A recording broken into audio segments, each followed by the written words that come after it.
Hi hello नमस्कार, मी प्रिया पुन्हा एकदा तुमचं सगळ्यांचं स्वागत आहे आपल्या आणखी एका नवीन व्हिडिओमध्ये। तर या ठिकाणी तुम्ही बघू शकता गॅस किती स्लो चालत आहे।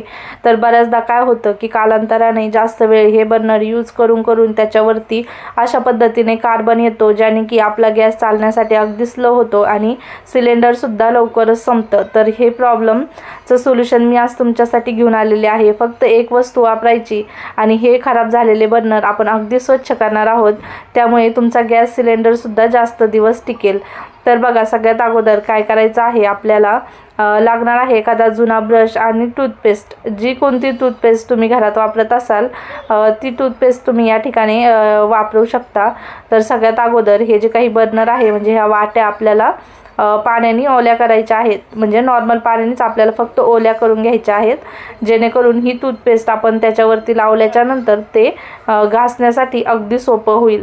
तर सर्व बाजूने आपल्याला सगळ्यात अगोदर टूथपेस्ट लावून घ्यायची आहे आणि व्हिडिओ दाखवते त्या पद्धतीने आपल्याला हे छान असं घासून घ्यायचं आहे, आतून आणि बाहेरून दोन्ही सुद्धा साईडने।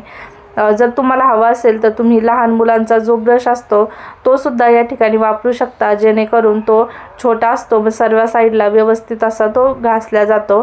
तर अशा पद्धतीने आपल्याला छान असं घासून घ्यायचं आहे। त्यानंतर एका बाउलमध्ये मी कडकडीत असं पाणी गरम करून घेतलेलं आहे आणि त्यामध्ये आपल्याला हे दोन्ही सुद्धा बर्नर मी या ठिकाणी टाकून घेत आहे। पाणी इतकं गरम करायचं तर बघू शकता साधारण उकळलेलं असेल तरी सुद्धा चालेल, आणि इतकं घ्यायचं की हे बर्नर त्याच्यामध्ये छान असे बुडले पाहिजे। 10 ते 15 मिनिटं आपल्याला हे ह्याच्यामध्येच ठेवून द्यायचं आहे। त्याच्यानंतर पाणीसुद्धा थंड झालेलं आहे, बघू शकता। आता आपल्याला यातून ह्या वाट्या वरती काढून घ्यायच्या आहे आणि पुन्हा त्याच ब्रशच्या साहाय्याने आपल्याला छान असं हे घासून घ्यायचं आहे। बघू शकता त्याचा जो काही कार्बन आलेला होता तो सुद्धा निघून गेलेला आहे। वाट्या छान अशा झालेल्या आहेत। तर पितळी तुमच्या वाट्या असेल तर त्याचा रंग तो दिसेल। तर आता आपल्याला काय करायचं आहे, एखाद्या टूथपिकच्या साहाय्याने जर तुम्हाला वाटतंय काही घाण अडकली असेल तर अशा पद्धतीने एखाद्या टूथपिकच्या किंवा सुईच्या मदतीने आपल्याला ते सुद्धा काढून घ्यायचं आहे। त्यानंतर आपल्याला स्वच्छ पाण्याने एकदा धुवून घ्यायचं आहे आणि छान असं कोरडं आपल्याला हे पुसून घ्यायचं आहे। बघू शकता लावायच्या अगोदर छान असं कोरडं करून घ्या। जर तुम्ही उन्हात सुद्धा ठेवू शकता किंवा नसेल तर तुम्ही कापडाच्या साहाय्याने अशा पद्धतीने कोरडं पुसून सुद्धा घेऊ शकता। त्यानंतर आपल्याला हे लावून घ्यायचं आहे। लावल्याच्या नंतर आता तुम्ही बघणार की गॅस हा आपला किती फास्ट चालणार आहे। बघू शकता जो काही कार्बन आलेला होता त्याचे जे डाग होते ते सुद्धा घासल्यानंतर निघून गेलेले आहे। फक्त एक वस्तू वापरायची आहे, ज्याने की तुमचं काम खूपच सोपं होणार आहे।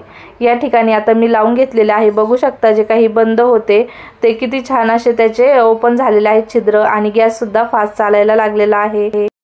तुम्ही सुद्धा ही ट्रिक एकदा नक्कीच वापरून बघा, आणि तुमचा जो काही सिलेंडर जास्त दिवस टिकत नाही तर ही ट्रिक वापरल्याच्या नंतर तुमचा सिलेंडर सुद्धा जास्त दिवस टिकणार आहे आणि गॅस सुद्धा हा फुल होणार आहे। बघू शकता छान असे त्याचे पोर्स ओपन झालेले आहेत, आणि महिन्यातून किंवा 15 दिवसातून तुम्ही याचा प्रयोग करू शकता आणि त्यानंतर बघू शकता तुमचा गॅस जास्त टिकेल। टिप कशी वाटली कमेंट करून मला नक्कीच कळवा।